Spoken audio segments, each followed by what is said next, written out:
हम future doctors, अगर अभी आप प्रेजेंट टाइम पे क्लास 12th में हैं या 12th क्लास पास करके नीट 2027 एग्जाम में अपना फर्स्ट अटेम्प्ट देने जा रहे हैं तो आपको बहुत बहुत बधाई। अब आप कहेंगे सर किस बात की बधाई, हमने तो अभी तक शुरू भी नहीं की पढ़ाई। देखो बधाई इस बात की कि 80% चांसेस हैं आप नीट 2027 एग्जाम के टॉपर बनने जा रहे हैं। लेकिन सर आप हमारे बारे में ये बात कैसे बोल सकते हो? देखो ये सब मैं बोल रहा हूं डेटा के बेस पे, और आप सब अच्छे से जानते हैं बेटा झूठ बोल सकता है लेकिन डेटा झूठ नहीं बोलता। और डेटा ये कहता है हर साल नीट एग्जाम में टॉप करने वाले 80% स्टूडेंट्स फ्रेशर होते हैं। यानी हर साल नीट एग्जाम के 80% टॉपर ऐसे स्टूडेंट्स होते हैं जो क्लास 12th के साथ या क्लास 12th पास करके अपने पहले अटेम्प्ट में नीट एग्जाम को फोड़ते हैं। अगर इसको थोड़ा और सिंप्लीफाई करें, आप ये समझ सकते हैं जब नीट एग्जाम का रिजल्ट आता है ऑल इंडिया में रैंक 1 से 10 तक 8 स्टूडेंट आपके फ्रेशर होते हैं, फर्स्ट टाइम एग्जाम में अपीयर होने वाले स्टूडेंट होते हैं। और कई बार तो ऐसा होता है टॉप 10 के टॉप 10 स्टूडेंट क्लास 12th वाले हैं, यानी फ्रेशर स्टूडेंट्स हैं। और अगर हम बात करें टॉप 100 में, इसमें से 80 स्टूडेंट, और टॉप 1000 में आप बोल सकते हैं मोर देन 800 स्टूडेंट्स फ्रेशर होते हैं। अब आप कहेंगे सर अगर ऐसा है तो इसका मतलब तो ये होना चाहिए क्लास 12th वाले और फर्स्ट अटेम्प्ट वाले नीट एग्जाम में ज्यादा स्टूडेंट होते हैं। नहीं, ऐसा नहीं है। देखो टॉपर आपके फ्रेशर होते हैं लेकिन एग्जाम क्वालिफाई करने वाले ज्यादा स्टूडेंट फ्रेशर होते हैं। और इसका डेटा यह है कि 48 से 50% स्टूडेंट नीट एग्जाम जो क्वालिफाई करते हैं वो फ्रेशर होते हैं, और 50 to 52% स्टूडेंट्स आपके ड्रॉपर होते हैं। समझ आ गई बात? अब आप कहेंगे सर ये डेटा तो सही है, हम फ्रेशर हैं, हमारे चांसेस भी हैं कि हम नीट एग्जाम के टॉपर बनेंगे, लेकिन मैंने तो अभी तक पढ़ाई भी स्टार्ट नहीं की, मेरी तो पूरी क्लास 11th बर्बाद हो गई, मैंने कुछ भी 11th में नहीं पढ़ा। आप में से बहुत सारे स्टूडेंट्स ऐसे भी होंगे जो 11th 12th पास कर चुके हैं, गवर्नमेंट स्कूल से पढ़े हैं, अच्छी जगह पढ़ाई नहीं कर पाए लेकिन नीट एग्जाम के लिए प्रिपेयर करना चाहते हैं। तो सर ये एक साल में टॉप में रैंक कैसे आएगी? वो रैंक कैसे आएगी मैं आपको बताऊंगा। उसके लिए हमें पूरी एक स्ट्रेटजी चाहिए, आपके पास एक प्रॉपर स्टडी प्लान होना चाहिए। आपको क्या पढ़ना है, कैसे पढ़ना है, कब पढ़ना है, डेली का टाइम टेबल क्या होना चाहिए, रिवीजन कैसे करते हैं, टेस्ट कैसे प्रैक्टिस करते हैं, एनसीईआरटी पढ़ने का इफेक्टिव मेथड क्या है, और कैसे हमें नीट एग्जाम के दिन एग्जाम को अटेम्प्ट करना है। ये सारी बातें मैं आपको सिखाऊंगा आज इसी वीडियो में, क्योंकि आज के वीडियो का टाइटल क्या है? NEET 2027 1 year road map target all India rank 1। आज जो मैं आपको बताने जा रहा हूं इसको फॉलो करते हुए आप ऑल इंडिया में रैंक 1 ला सकते हैं। कब? जब आप आज से, अभी से इस वीडियो में बताई गई बातों को 2 मई 2027 यानी नीट एग्जाम डे तक फॉलो करेंगे। और वो फॉलो कब होगा? जब आपके पास ये स्ट्रेटजी पूरी रिटन फॉर्म में होगी। देखो जो मैं इस वीडियो में आपको बताऊंगा ना, वो उसकी एक एक बात आपको नोट करना है। जब आपके पास रिटन फॉर्म में स्ट्रेटजी होगी, पूरा प्लान रिटन फॉर्म में होगा, तभी आप फॉलो कर पाएंगे। तो सबसे पहला काम आपका क्या है? अभी कॉपी पेन निकालो और जो जो बातें मैं बोलते जा रहा हूं उनको साथ ही साथ नोट करते चलना है, ताकि बाद में वापस आकर के आपको वीडियो ना देखना पड़े कि सर ने क्या बोला था, तो वो आपका टाइम वेस्ट ना हो। तो अभी नोट करें। कॉपी पेन उठा लिया? क्या आप रेडी हैं? अगर रेडी हैं तो कमेंट सेक्शन में लिखो yes I am ready to become NEET 2027 topper. तो मैं आपके लिए स्ट्रेटजी स्टार्ट करता हूं। देखो जब भी हम कोई प्लान करते हैं सबसे पहले सबसे मोस्ट इंपॉर्टेंट चीज है टाइम। आपको यह पता होना चाहिए आपके पास कितना टाइम है, फिर उसको प्रॉपर्ली डिवाइड करना है। अभी अप्रैल स्टार्ट हो चुका है, 2 मई 2027 को आपका एग्जाम है, तो हमारे पास कितना टाइम है? ऑलमोस्ट 13 मंथ का टाइम है। तो इन 13 मंथ को हम 2 पार्ट में डिवाइड करेंगे। आप मेरे साथ साथ लिखेंगे। सबसे पहले अप्रैल से दिसंबर, ये एक पार्ट होगा कितने मंथ का? 9 मंथ का। फिर उसके बाद आएगा आपका जनवरी से अप्रैल, ये आपका 4 मंथ का टाइम है। सर एग्जाम तो 2 मई को है, हम 1 मई को क्या करेंगे? 1 मई को कुछ नहीं करना, क्योंकि जो इन 13 महीने में कुछ नहीं कर पाएगा वो 1 दिन में भी कुछ नहीं कर पाएगा। यही स्ट्रेटजी है। 1 मई 2027 को प्रॉपर रेस्ट लेंगे। 2 मई को पूरी प्रॉपर नींद लेने के बाद सुबह उठेंगे, अच्छा नाश्ता करेंगे, रिलैक्स रहेंगे, टाइम से एग्जाम सेंटर पे पहुंचेंगे और जब आपके एग्जाम हॉल में एंट्री हो जाएगी वहां पे 1 से 2 तक आपको लॉन्ग ब्रीदिंग करना है, अपनी लाइफ के बारे में अच्छी बातें सोचनी है, अच्छी अचीवमेंट सोचनी है। यह सोचना है कि जब मैं बाहर निकलूंगा नीट एग्जाम को फोड़ के, मेरे मम्मी पापा के चेहरे पे कितनी खुशी होगी। और जैसे ही 2 बजे एग्जाम स्टार्ट होगा, लॉन्ग ब्रीदिंग करते हुए, पेशेंस के साथ, कूल रहते हुए, एक अच्छे डॉक्टर की तरह फोकस्ड होकर के एग्जाम आपको अटेम्प्ट करना है। एग्जाम अटेम्प्ट कैसे करते हैं वो मैं आपको आगे सिखाऊंगा, लेकिन यही प्लान आपका होना चाहिए। फिर 5 बजे जब आप एग्जाम हॉल से बाहर निकलेंगे, आते ही मम्मी पापा से बोलना है, उनके पैर छूने हैं, बोलना मम्मी पापा मैंने पेपर फोड़ दिया।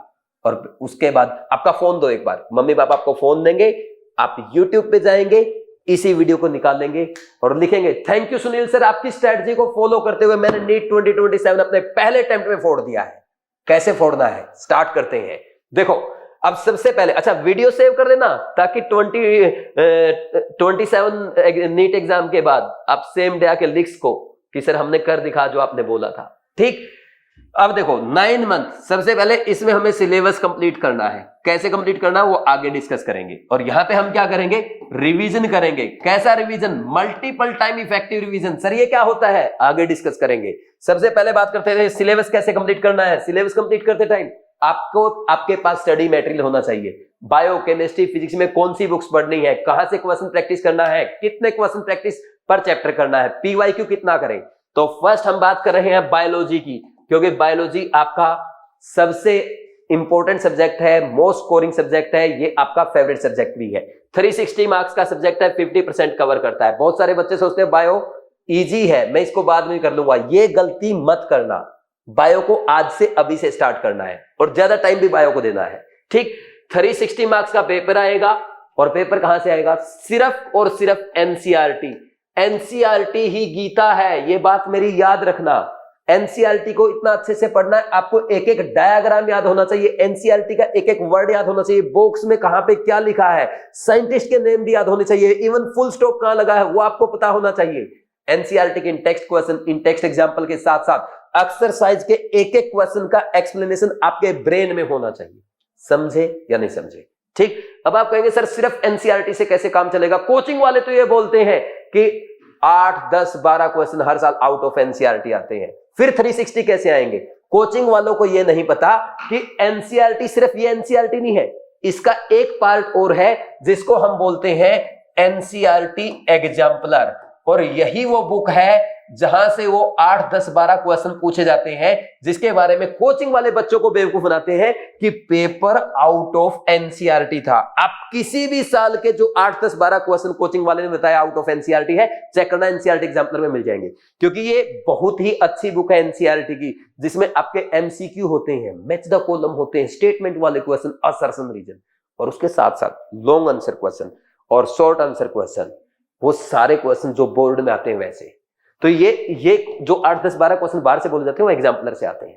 ठीक, तो सिर्फ ये 2 बुक पढ़नी है, क्वेश्चन प्रैक्टिस के लिए और थियरी के लिए। फिर इसके बाद आपको पर चैप्टर कितने क्वेश्चन करने हैं, कम से कम 300 और मैक्सिमम 400 क्वेश्चन कर लेना, it will be more than enough. लेकिन क्वेश्चन आपके प्योर एनसीईआरटी बेस्ड होने चाहिए, नीट एग्जाम के लेटेस्ट पैटर्न पे बेस्ड होने चाहिए। और साथ में करना है आपको 15 ईयर पीवाईक्यू। ठीक, 15 ईयर पीवाईक्यू। अच्छा, इसमें कौन सी बुक फॉलो कर सकते हैं इन क्वेश्चंस के लिए, आप एमटीजी की या अरिहंत की। अरिहंत की मास्टर द एनसीईआरटी बुक जरूर करना, बहुत अच्छी बुक है, बहुत हेल्प करेगी आपकी बायो की एनसीईआरटी अच्छा करने में। ठीक, अब नेक्स्ट इसके बाद आता है हमारा फेवरेट सब्जेक्ट केमिस्ट्री, जो 180 मार्क्स का है, ये भी स्कोरिंग सब्जेक्ट है। और यहां पे भी पेपर आपका सिर्फ और सिर्फ एनसीईआरटी से आता है, आउट ऑफ एनसीईआरटी कोई क्वेश्चन नहीं पूछा जाता। सर हमारी कोचिंग में तो बोला जाता है फिजिकल केमिस्ट्री का पेपर आउट ऑफ एनसीईआरटी आता है। आप मेरे पास पेपर ले आना, एनसीईआरटी ले आना, मैं फिजिकल केमिस्ट्री के आपको पेपर में एज इट इज एनसीईआरटी के टेक्स्ट क्वेश्चन, इन टेक्स्ट एग्जांपल, एनसीईआरटी का एक्सरसाइज क्वेश्चन, एनसीईआरटी की थ्योरी की लाइन दिखा दूंगा, एज इट इज बोल रहा हूं। तो एनसीईआरटी को बिल्कुल भी इग्नोर नहीं करना, सिर्फ एनसीईआरटी, साथ में एनसीईआरटी एग्जाम्पलर। ठीक, एनसीईआरटी एग्जाम्पलर भी करेंगे और इसके साथ आपको क्या करना है, साथ में आप करेंगे पर चैप्टर कम से कम 200 क्वालिटी क्वेश्चन जो कि एनसीईआरटी बेस्ड है, एग्जाम के लेटेस्ट पैटर्न पे बेस्ड है, ठीक, और 15 year PYQ, that will be more than enough, ये सब कर लेंगे। लेकिन देखो दिक्कत क्या आती है स्टूडेंट्स को, दिक्कत ये आती है कि सर बायो के एनसीईआरटी को हम खुद पढ़ के भी समझ लेते हैं, याद कर लेते हैं, लेकिन केमिस्ट्री की एनसीईआरटी समझ में नहीं आती। भाई केमिस्ट्री की एनसीईआरटी समझने से पहले आपको क्या करना पड़ेगा, आपको केमिस्ट्री के बेसिक क्लियर करने होंगे। पहले आप कोई लेक्चर देखें या नोट्स पढ़ें, तभी आप एनसीईआरटी पढ़ें। और मैं आपको बता दूं, जो आप बहुत सारे स्टूडेंट्स हमेशा ये बोलते हैं सर एनसीईआरटी तो रटने का सब्जेक्ट है, इनऑर्गेनिक में एक्सेप्शन याद करने होते हैं, ऑर्गेनिक की रिएक्शन रटनी पड़ती है। कुछ लोग बोलते हैं फिजिकल केमिस्ट्री तो इतना कैलकुलेटिव है, समझ ही नहीं आता क्या करें। देखो प्रॉब्लम केमिस्ट्री में नहीं है, प्रॉब्लम आपकी अप्रोच में है, या प्रॉब्लम आपके पढ़ाने वाले की अप्रोच में है। अगर केमिस्ट्री आप बेसिक से स्टार्ट करें, मैं क्लियर बता दूं, mole concept, atomic structure, periodic table और केमिकल बॉन्डिंग, ये 4 चैप्टर आप अच्छे से पढ़ लो, इनकी एनसीईआरटी पढ़ लो, फिर आपको कहीं नहीं दिखेगा कि केमिस्ट्री में कोई एक्सेप्शन है, आपको कहीं भी कोई रिएक्शन याद करने की जरूरत नहीं पड़ेगी। और इन 4 बेसिक चैप्टर के हर कॉन्सेप्ट आपको क्लियर है, और ये अगर आपको क्लियर करना है वो आप कर सकते हैं मेरे चैंपियन बैच से। चैंपियन बैच क्या है, मैंने रिसेंटली नीट 2027 एग्जाम के लिए बीवाइज क्लासेस ऐप पे चैंपियन बैच लॉन्च किया है, जिसमें आपको कोटा क्लासरूम के 180 रिकॉर्डेड लेक्चर्स प्रोवाइड किए गए हैं, जहां पे मैं केमिस्ट्री बिल्कुल बेसिक से स्टार्ट करके आपको अच्छे लेवल तक पढ़ा रहा हूं, एडवांस लेवल तक प्रिपेयर करवा रहा हूं। साथ में आपके NEET, JEE Mains, IIT advance, AIIMS के ऐसे प्रीवियस ईयर क्वेश्चन जो नीट एग्जाम में रिपीट हो सकते हैं, क्लास नोट्स में कवर किए गए हैं। एनसीईआरटी की वो लाइंस जो आपके एग्जाम में पूछी जा सकती है, एनसीईआरटी के important in-text question, in-text example और इवन एक्सरसाइज के इंपॉर्टेंट क्वेश्चन सारे आपके नोट्स में कवर्ड है। और ऐसे पॉइंट्स जो आपको याद करने होते हैं वो अलग से हाईलाइट करके लिखवाए गए हैं, एनसीईआरटी के पॉइंट को अलग से हाईलाइट किया गया है। ऐसे मोस्ट इंपॉर्टेंट पॉइंट जो आपके नीट एग्जाम में आ सकते हैं, उन पे मैं डॉक्टर लिखवाता हूं, उन पे लिखवाता हूं हे एग्जामिनर ये क्वेश्चन नीट एग्जाम में जरूर पूछो। ऐसे इंपॉर्टेंट पॉइंट्स आपके लास्ट टाइम पे रिवीजन में काम आते हैं, जो एग्जाम से पहले आप रिवीजन करते हो। तो ऐसे नोट्स आपके लिए बनाए गए हैं, तो इस चैंपियन बैच में ये पीडीएफ नोट्स भी आपको मिल जाते हैं। फिर सर ठीक है, लेक्चर से हम थियरी प्रिपेयर करेंगे, पीडीएफ नोट से हम नोट्स रिवाइज करेंगे, क्वेश्चन प्रैक्टिस कहां से करेंगे? क्वेश्चन प्रैक्टिस करना है आपको बीवाइज क्लासेस के क्वेश्चन बैंक से। एक क्वालिटी क्वेश्चन बैंक मैंने आपके लिए बनाया है, ये है आपका क्वेश्चन बैंक। ये क्लास 12th के क्वेश्चन बैंक है, 2 बुकलेट इसमें है, ये क्लास 11th का, टोटल 4 बुकलेट है। और इसमें आपके चैप्टर वाइज क्वेश्चन प्रोवाइड किए गए हैं, एक्सरसाइज प्रोवाइड की गई है अलग अलग, तो उनको कैसे फॉलो करना है वो तो चैंपियन बैच में आपको पता चल जाएगा। लेकिन इसमें जो क्वेश्चंस है वो प्योर एनसीईआरटी बेस्ड है, नीट एग्जाम के लेटेस्ट पैटर्न पे बेस्ड है, बस यही आपको करना है। ठीक, साथ में इसमें प्रीवियस ईयर क्वेश्चन भी इसमें कवर्ड है, अलग से आपको बुक नहीं लेनी पड़ेगी। और एक मिलेगी आपको केयर टेस्ट सीरीज, जिसमें chapter wise revision, full syllabus, major test मिलते हैं, साथ में मिलते हैं इनके वीडियो सॉल्यूशन। इन वीडियो सॉल्यूशन में मैं आपको सिखाता हूं कि एग्जामिनर कैसे आपसे एग्जाम में मिस्टेक करवाता है, कौन से ऐसे पॉइंट है जो एग्जाम में पूछे जा सकते हैं, कॉन्सेप्ट को रिवाइज करवाना, और एग्जाम में क्वेश्चन सोल्व करने की अप्रोच सिखाना, एग्जाम अटेम्प्ट करने की मेथड सिखाना, ये सब मैं आपको इनके वीडियो सॉल्यूशन में सिखाता हूं। ठीक, और इसके अलावा ये चैंपियन बैच हो गया, साथ में मिलता है आपको कृष्णा बैच, जिसमें एनसीईआरटी लाइन बाय लाइन मैंने अच्छे से ओनली 52 आवर्स में पढ़ाया है, कंप्लीट केमिस्ट्री की एनसीईआरटी पढ़ा रखा है। और इन 52 आवर्स में जो इंपॉर्टेंट पॉइंट मैंने एनसीईआरटी कवर करके, सारे क्वेश्चन कवर करके, ऐसे पॉइंट जो आपके एग्जाम में पूछे जा सकते हैं, उसकी एक हाईलाइटेड एनसीईआरटी की पीडीएफ भी आपके लिए बना रखी है, वो भी आपको कृष्णा बैच में मिल जाएगी। और साथ में मिलता है आपको रैंक बूस्टर कोर्स, जो कि मेरा कोटा क्लासरूम का रिकॉर्डेड क्रैश कोर्स है। इसमें 75 लेक्चर में कंप्लीट केमिस्ट्री करा रखी है। तो ये सब आपके लिए इस बैच में अवेलेबल हो जाता है। इतना करने के बाद आपको अलग से कुछ भी करने की जरूरत नहीं पड़ेगी। कैसे इसको फॉलो करना है, इस पे ऑलरेडी एक डिटेल्ड वीडियो में अपलोड कर चुका हूं, लिंक डिस्क्रिप्शन में मिल जाएगा, वो वीडियो आप देख लेना। और जो स्टूडेंट ये चाहता है कि ये जो पीडीएफ नोट्स है सर ये हमें मिल जाए हैंड रिटन फॉर्म में, या ये जो पीडीएफ नोट्स है हार्ड कॉपी में मिल जाए, तो उसके लिए मैं बता दूं, ये भाई मेरी 2 बुक्स है, अमेजन पे आपके लिए अवेलेबल है। आप लिखना केमिस्ट्री बुक बाय सुनील नैन। इसमें मेरे आपको कोटा क्लासरूम के हैंड रिटन नोट्स मिलेंगे और 2 पेन इसमें यूज किए गए हैं। ये क्लास 11th की है, ये क्लास 12th की है। यानी ये बुक जो है ये आप जो बोर्ड के स्टूडेंट है उनको बोर्ड से पहले पढ़नी है। इसमें बोर्ड के लिए सब कवर्ड है। ठीक, बस एक पी ब्लॉक वाला चैप्टर हटा देना क्योंकि वो नीट में है लेकिन बोर्ड में नहीं है। ठीक, अब इस बुक में आपके ना जहां पे भी ब्लू कलर से लिखा हुआ है वो पॉइंट इंपॉर्टेंट है। जहां एनसीईआरटी लिखा है, जहां लिखा नीट में आ सकता है, जहां पे लिखा है डॉक्टर और आपका नेम, वो सारे इंपॉर्टेंट पॉइंट है जो आपको रिवीजन के टाइम पे रिवाइज करने चाहिए। और पूरा फिजिकल, इनऑर्गेनिक, ऑर्गेनिक केमिस्ट्री मैं आपको पढ़ाता हूं। इसके साथ साथ पूरी प्रैक्टिकल केमिस्ट्री भी मैं आपको पढ़ाता हूं और प्रैक्टिकल केमिस्ट्री के भी नोट्स मेरे आपके लिए अमेजन पे अवेलेबल है। लिख देना practical chemistry book by Sunil Nain. ये सबसे अच्छी बुक है प्रैक्टिकल केमिस्ट्री की। सबसे कॉम्पैक्ट जो मटेरियल आपको प्रैक्टिकल केमिस्ट्री मिलेगा वो इस बुक में मिलेगा। ये सब आपको मिल जाएगा सिर्फ चैंपियन बैच फॉलो करने से, और ये बुक आप मंगा लेंगे अमेजन से। ठीक, बाकी पीडीएफ तो आपको नोट्स में मिल ही जाएगी। ये हो गया आपका बायो और केमिस्ट्री का सॉल्यूशन। जो बच्चा देखो बायो और केमिस्ट्री अच्छी कर लेगा, मैं आपको क्लियर बता दूं, जिस बच्चे का बायो और केमिस्ट्री में स्कोर आता है 460 उसका सिलेक्शन नहीं होता। जो बच्चा स्कोर कर देता है 470 उसका नीट एग्जाम क्वालिफाई हो जाता है, यानी गवर्नमेंट मेडिकल कॉलेज में एडमिशन हो जाता है। 480 स्कोर करने वाला बच्चा नीट एग्जाम में टॉप 1000 में रैंक टॉप 10,000 में रैंक लाता है। जिसके 500 नंबर आते हैं इन दोनों सब्जेक्ट में वो टॉप 1000 में रैंक लाएगा। जो बच्चा 520 कर लेगा वो टॉप 100 में आएगा, और जो 540 कर लेगा, 530 से 540 स्कोर करेगा, वो ऑल इंडिया में टॉप 10 या फर्स्ट रैंक, ऑल इंडिया में टॉप 10 आएगा। और 540 आउट ऑफ 540 करने वाला पहली रैंक लाएगा।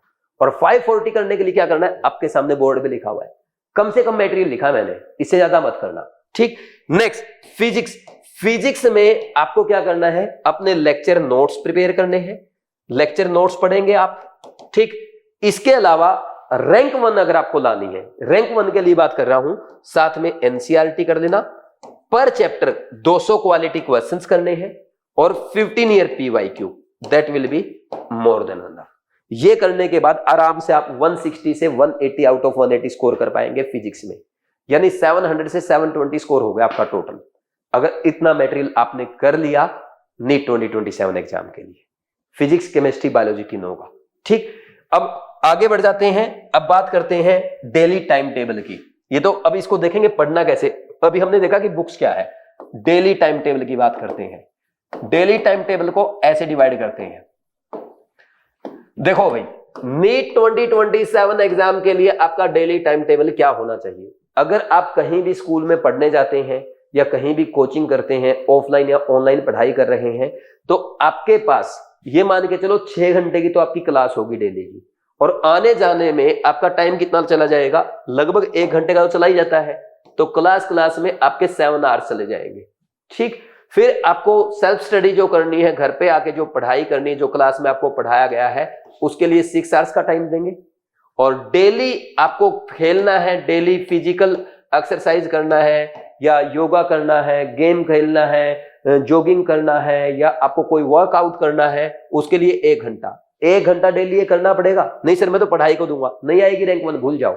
अगर आप 1 घंटा डेली अक्सर फिजिकल वर्कआउट को नहीं देंगे, गेम को नहीं देंगे, तो आपकी रैंक 1 नहीं आएगी। और वर्कआउट का गेम का मतलब फोन वाला गेम नहीं, आउटडोर गेम खेलना है। ठीक, फिर इसके बाद नेक्स्ट अगर हम बात करें, स्लीप टाइम कितना होना चाहिए। स्लीप टाइम आपका कम से कम 7 आवर्स का होना चाहिए। ये कितने घंटे हो गए, 21 घंटे हो गए। अब आपको डेली ब्रेकफास्ट करना है, लंच करना है, डिनर करना है, या आपको बाथ लेना है, शावर लेना है, तो इसमें लगभग आपका 1 से 2 घंटा चला जाएगा। और बाकी फैमिली जो टाइम रहेगा आपका वो 1 घंटे का रहेगा। ठीक, ये आपका 24 आवर्स का शेड्यूल है। ठीक, अब हम बात करेंगे, देखो क्लास में तो आप जाएंगे, क्लास के बाद सेल्फ स्टडी कैसे करना है घर पे, उस पे आ जाते हैं। जब आप सेल्फ स्टडी करेंगे, सेल्फ स्टडी में सबसे पहला आप काम, जैसे ही घर आएंगे, आते ही आप 5-10 मिनट का नैप ले। मान लीजिए आप सुबह 6 से 1 क्लास में गए, तो 1 से 1:30-2 बजे तक आप लंच कर लें, थोड़ा रेस्ट कर लें, फिर 2 बजे पढ़ना स्टार्ट करें। सबसे पहला काम होगा आपका नोट्स पढ़ना। नोट्स पढ़ने के लिए कितना टाइम देना है, नोट्स पढ़ने के लिए 30 मिनट बायोलॉजी, 30 मिनट केमिस्ट्री और 30 मिनट फिजिक्स, यानी 1.5 घंटा आपका नोट्स में चला जाएगा।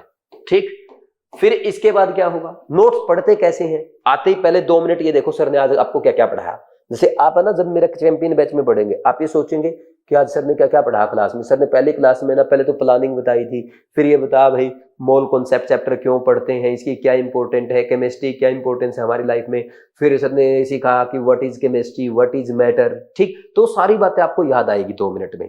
फिर 2 मिनट के बाद आप है ना पूरा प्रॉपर 20 मिनट क्या करेंगे, 20 से 22 मिनट नोट्स पढ़ेंगे, जो इंपॉर्टेंट पॉइंट उसको रफ कॉपी में लिख के देखेंगे, क्वेश्चन प्रैक्टिस करेंगे, ठीक, जो भी नोट्स में कराया गया है। फिर लास्ट में 2 से 3 मिनट फिर प्रॉपर आप पूरा आंख बंद कर रिवाइज करेंगे आपने आज क्या क्या पढ़ा।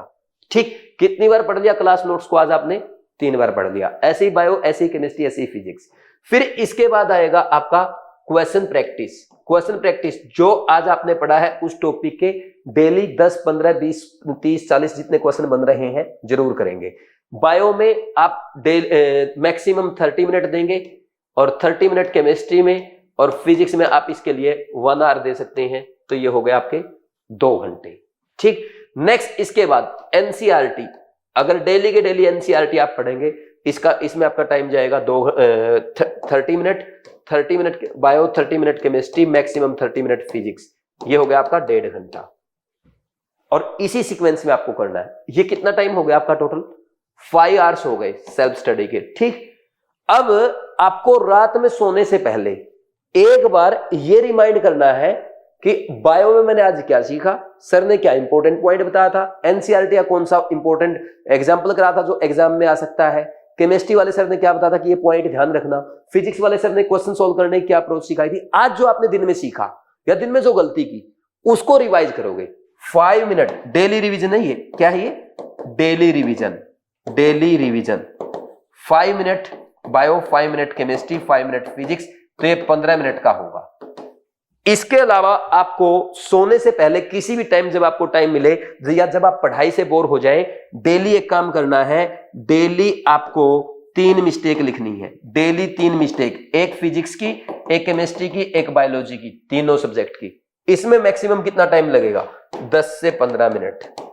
ठीक, और डेली आपको 11 to 30 टेबल लिखना है, 11 to 30 टेबल, 1 to 30 स्क्वायर और 1 to 15 क्यूब, 1 to 15 क्यूब, और रैंडम मल्टीप्लीकेशन कैसी, जैसे अपने मन से लिख दिया ये 897 मल्टीप्लाई बाई 348, इसको मल्टीप्लाई करना शुरू में पहले महीने में। फिर अगले महीने में क्या करना, यहां पे ना इनको ना फुल स्टॉप ये लगाने लग जाना, डॉट मतलब दशमलव लगा के, फिर 8.97 को 3.48 नेक्स्ट मंथ में। फिर उसके बाद ना जैसे आप ये करने लग जाना, आपने लिखा, किसी बच्चे ने मान लीजिए लिखा था 7.54 इंटू में 8.23।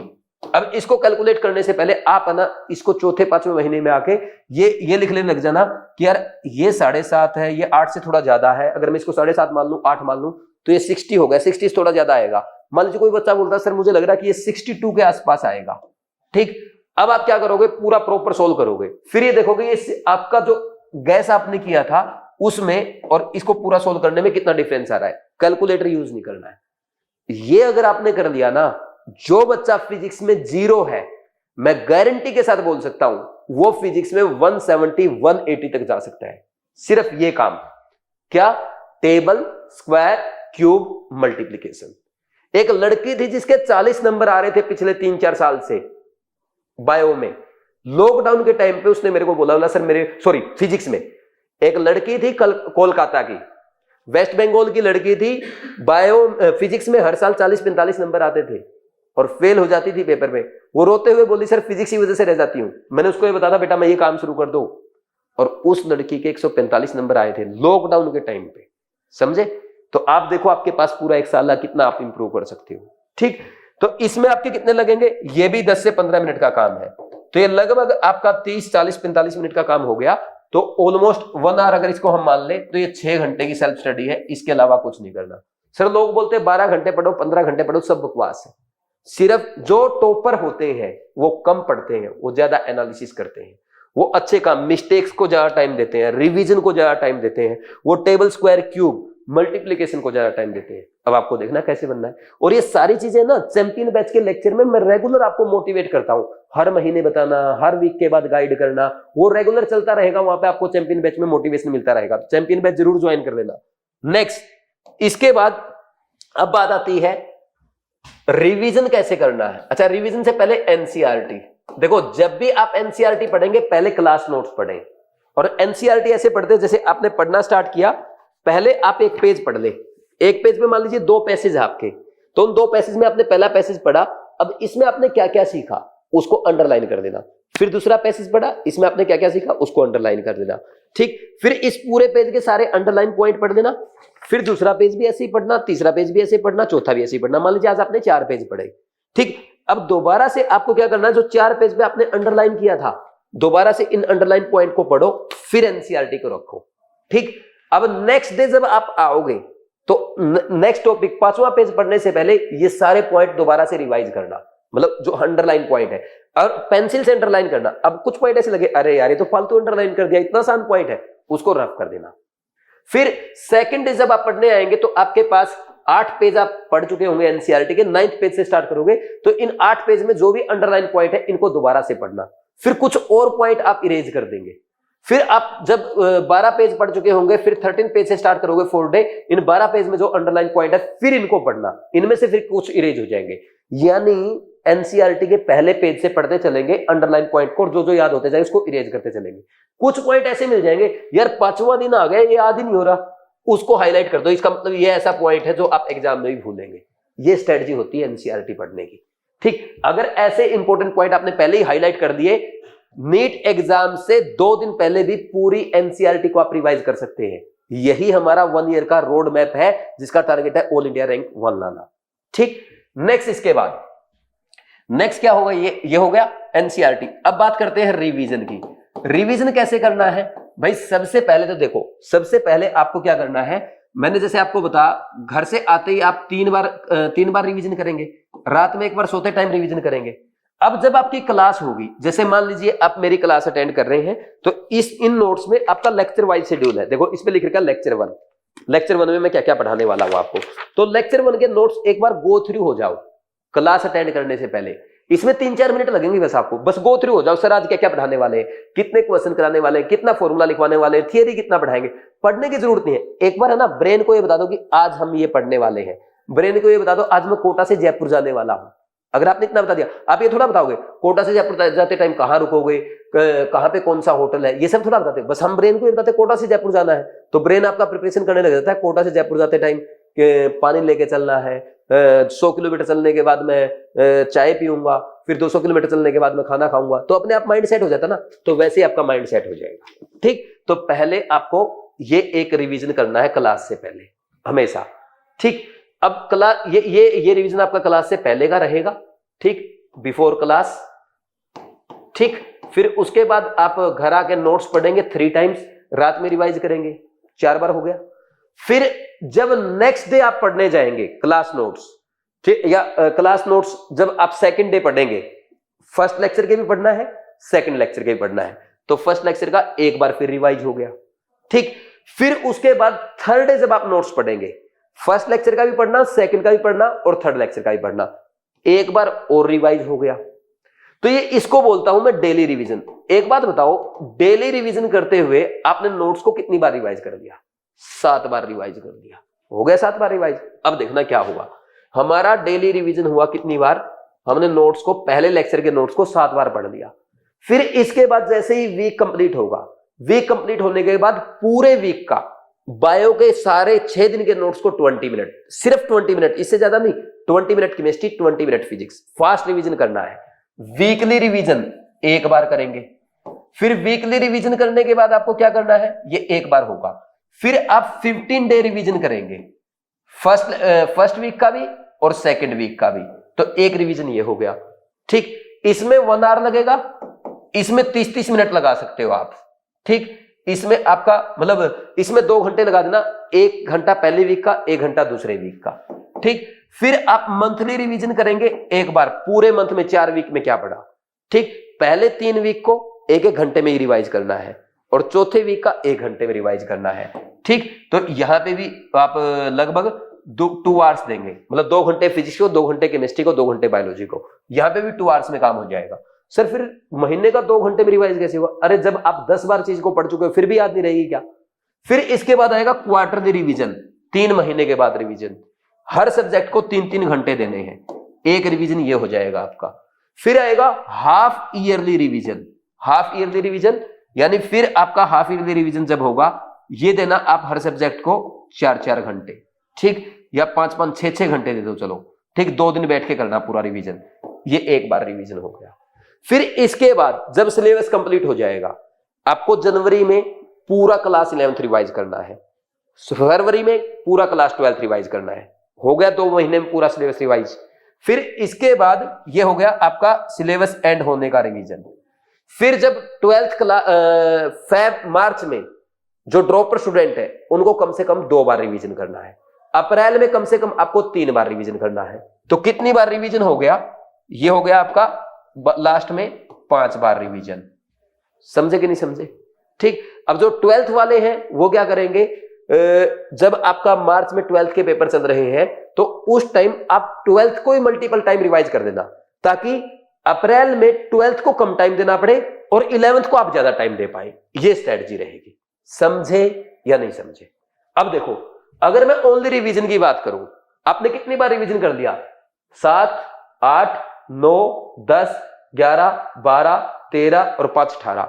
आपने 18 बार रिवीजन कर लिया। पूरे देश में कोई बच्चा ऐसा है क्या जो पूरे सिलेबस को 18 बार पढ़ लेता है?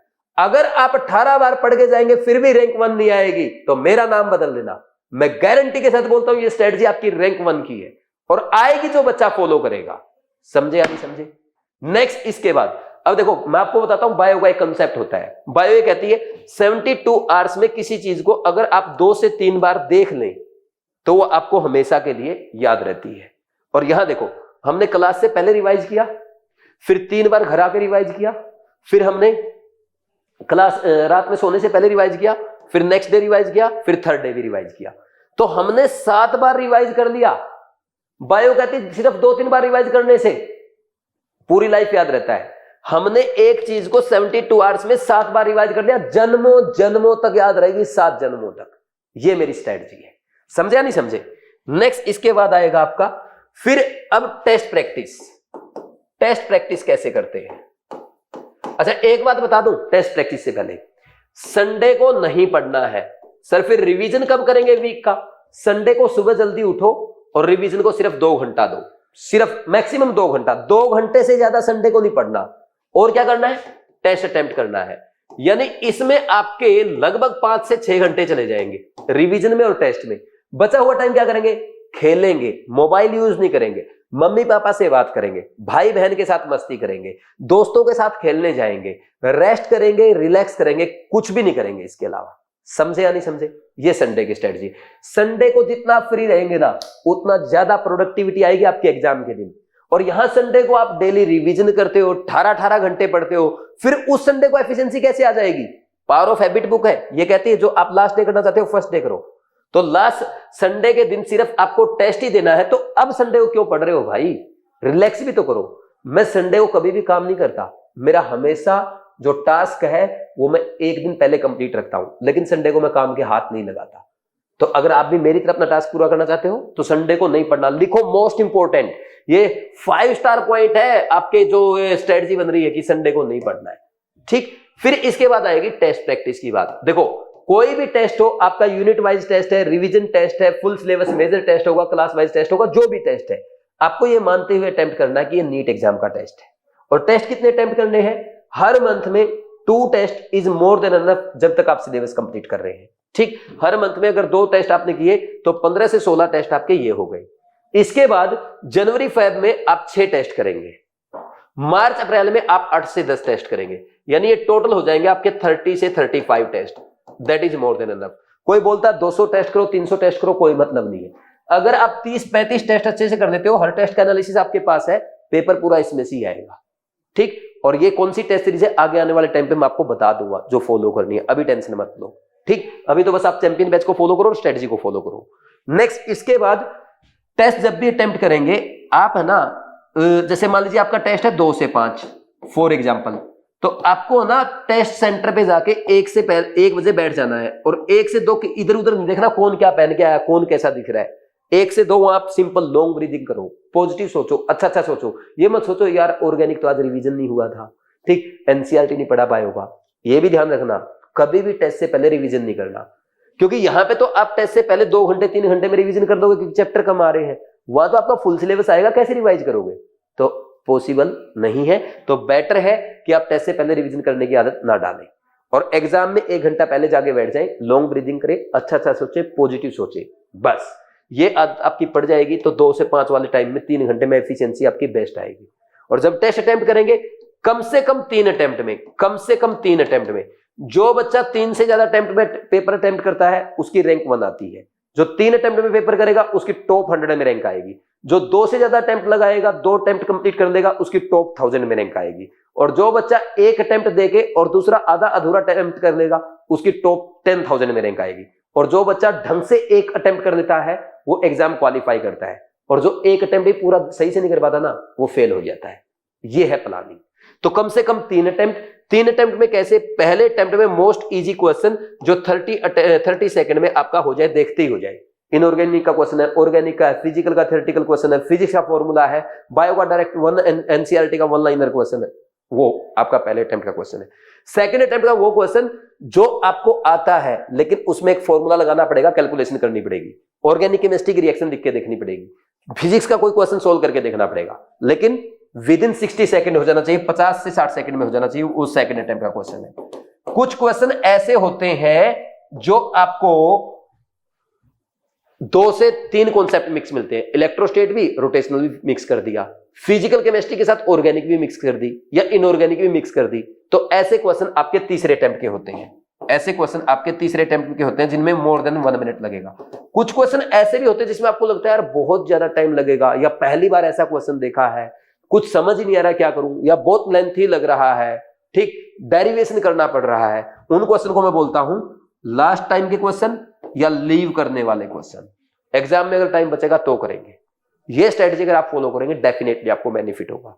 और जब भी आप टेस्ट अटेम्प्ट करके आए, पहले टेस्ट अटेम्प्ट करके आना इस स्ट्रेटजी से, फिर घर आके पूरे पेपर का एनालिसिस करना दोबारा से, ठीक, कि कौन से क्वेश्चन आपके मिस्टेक हो गए, कौन से क्वेश्चन आपने लीव कर दिए, कौन सा क्वेश्चन आपको पेपर में समझ नहीं आया, दोबारा से इनको सोल्व करके देखो, अपने टीचर की हेल्प से, अपने फ्रेंड की हेल्प से अपनी मिस्टेक पे काम करो, क्वेश्चन को सोल्व करना सीखो, अप्रोच सीखो, ठीक।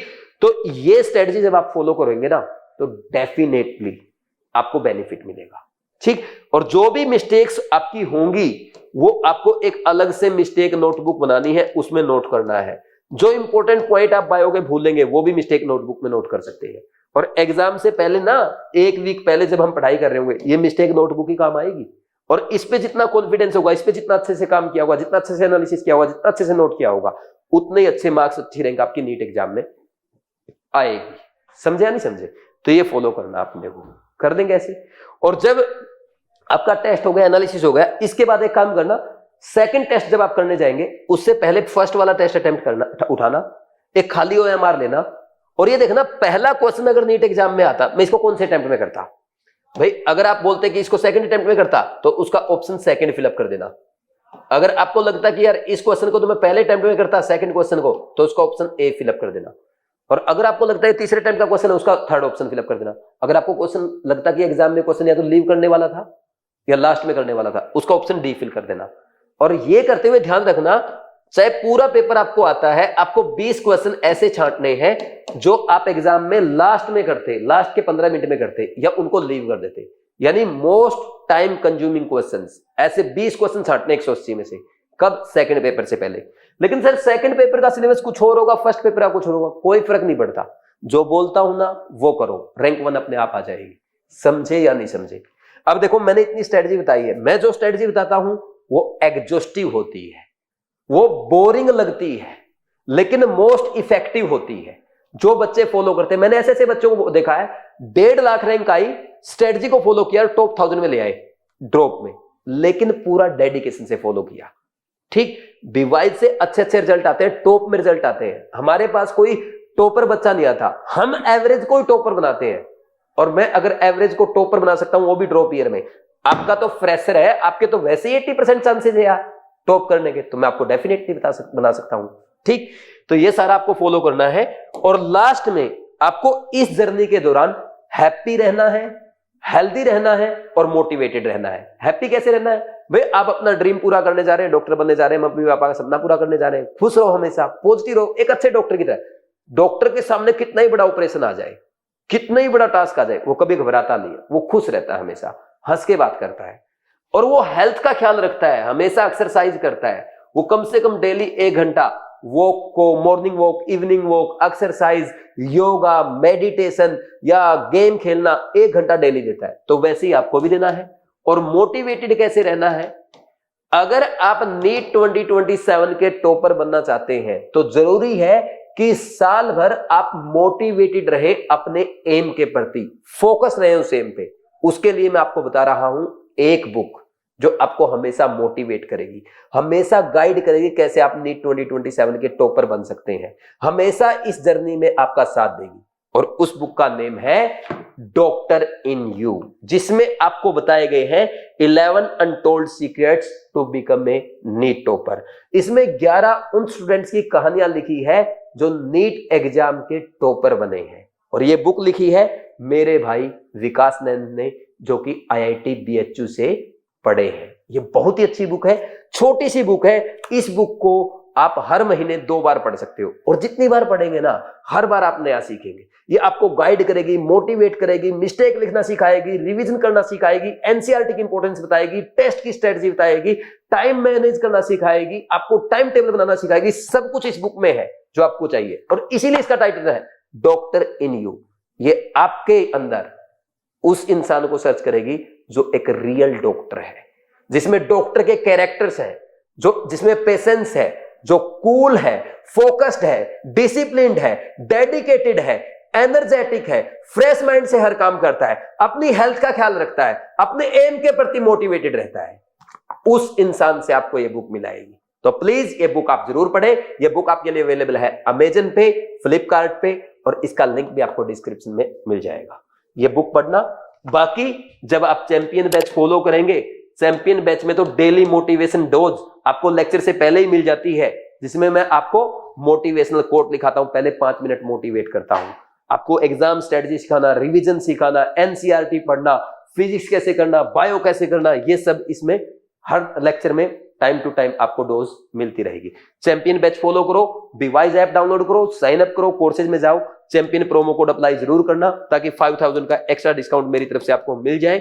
और आगे जो भी कोर्सेज आएंगे चैंपियन बैच में आपको बीवाइज क्लासेस की तरफ से मिलते जाएंगे। और ये एक ऐसा बैच है जो आपको नीट 2027 का चैंपियन बनाएगा। प्लीज इस बैच को जरूर फॉलो करें। कोई दिक्कत आती है आप मेरे से बात कर सकते हैं 9429693672, या आपके मम्मी पापा भी अगर बात करना चाहते हैं तो इस नंबर पे डायरेक्ट मेरे से कांटेक्ट कर सकते हैं, मैडम से अपॉइंटमेंट लेके मेरे से डिस्कस कर सकते हैं। तो ये थी आपकी स्ट्रेटजी, लेंथी जरूर थी लेकिन वन स्टॉप सॉल्यूशन है नीट 2027 एग्जाम में ऑल इंडिया रैंक 1 लाने के लिए। अब फॉलो आपको करना है, मैंने पूरा प्लान बता दिया, पूरी स्ट्रेटजी बता दी। इसके अलावा जो माइक्रो प्लानिंग होगी, जो आपको बीच बीच में रिक्वायरमेंट होगी, मैं यूट्यूब पे अपलोड करता रहूंगा। उसके लिए चैनल सब्सक्राइब करके बेल आइकन जरूर प्रेस कर दें। Thank you very much, all the best.